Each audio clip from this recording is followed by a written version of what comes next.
Hello my friends, welcome to this video. My name is Shahab, and in this video I want to speak about the general structure of the AUA.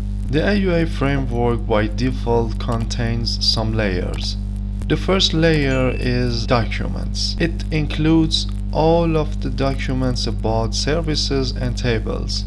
They need to be placed here to create a true documentation for the project. For instance, here inside the diagram folder, you can see the documentation for the accounting module, and it includes its diagram and related picture. Next folder is the implement documents, which includes documents for each services, and inside the tables folder you need to add the documentation of each module's table.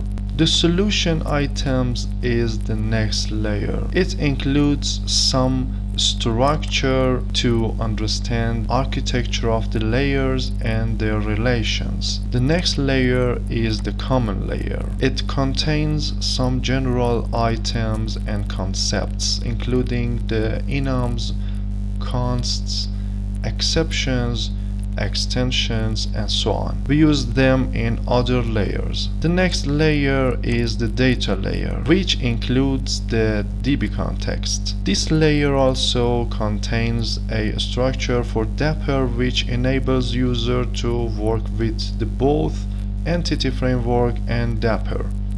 But this version of the AUA is free and doesn't support the Dapper feature. The domain entities is the next layer.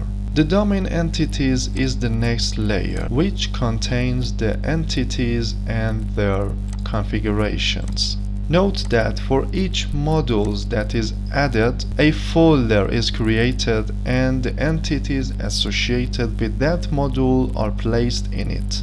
Also, the same process for the entity config. The next layer is the models layer. For each entity by default there is a DTO. As you see inside the models layer, the entities DTO exists, and also general models and in-memory models, and all of the concepts related to models are exist here. By default, all of mappings are done by AutoMapper. For example, app user DTO here is mapped from app user. You just need to write this. The mapping feature of the AUA framework appears powerfully and support almost all the items of the AutoMapper, and about the manual mapping layer. In case of any complexity of mapping, the developer is able to use this layer. The next layer is the services layer, which includes the in-memory services and validation services, and also the services themselves. Note that in different packages of the AUA, these layers are different. It depends on your business and it can be less or more.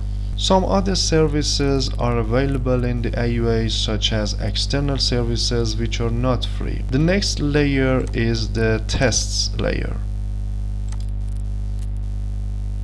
And the last layer is the web API layer, which the API will expose from here. This layer contains controllers, registration services, which we use for dependency injection, and for the configuration of the project, the AUA uses app configuration. And this is the start of development.